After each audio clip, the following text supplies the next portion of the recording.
ప్రయాసపడి భారం మోయుచున్న సమస్త జనులారా నా యొద్దకు రండి, నేను మీకు విశ్రాంతి కలుగజేస్తున్నానని ఆయన వాక్యం మనకు బయలుపరుస్తుంది. 6 దినములు మన తండ్రి అయిన దేవుడు భూమిని, ఆకాశాన్ని, గాలిని, చెట్లని సృష్టించిండు. సృష్టించి 7వ దినం ఏం చేసిండు? విశ్రాంతి దినమున విశ్రాంతి తీసుకుండు. అవునా? విశ్రాంతి తీసుకుంటున్నాడు కాబట్టి మనం కూడా ఏం చేయాలి? విశ్రాంతి దినమున ఆయనను ఆరాధించుకోవడానికి కొంచెం తొందరగా రావడానికి.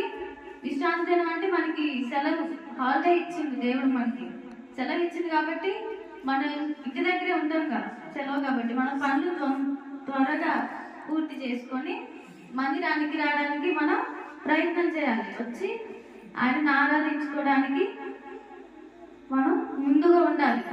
ఏం చేయాలి? మనల్ని ఇప్పుడు మనం పరీక్షించుకోవాలి. మనం ముళ్ళ పొదలలో పడ్డామా, త్రోవ పక్కన పడిన వారమా, లేకపోతే మంచి నీళ్ళను పడిన వాళ్ళమా అని మనల్ని మనం పరీక్షించుకోవాలి. వినిన దాన్ని నువ్వు గ్రహిస్తున్నావా, విని వదిలేస్తున్నావా అని నిన్ను నువ్వు పరీక్షించుకోవాలి. విత్తువారు ఎవరైనా ఇక్కడ ఉన్న వాళ్ళు చెప్తూనే ఉంటారు, కానీ మీరు మీ మనసులో ఉండి మీరు మారాలి. ప్రార్థన ముందు చెప్పిండు కదా మా అంకుల్, ఎల్లప్పుడూ ప్రార్థన చేస్తూ ఉండాలి.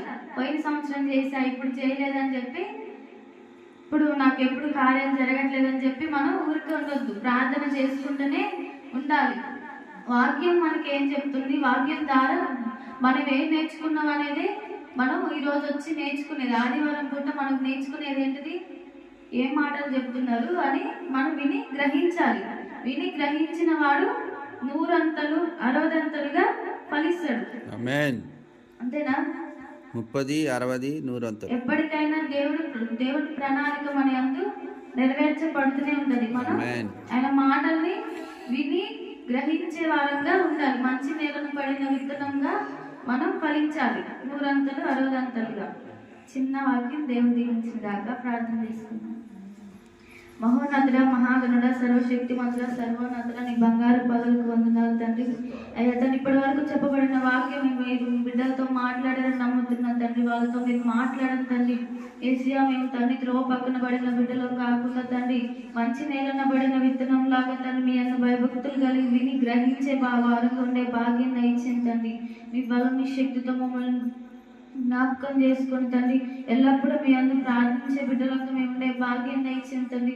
కొన్నేళ్ళతో మాట్లాడినట్లు మాతో కూడా మాట్లాడండి తండ్రి. మాకు జ్ఞానంతో మమ్మల్ని నింపండి తండ్రి. యేసు రాజ్యానికి స్తోత్రం చెల్లిస్తున్నాం తండ్రి. యోగంతో ఓపికతో మేము ఉండే భాగ్యం దయచేయండి.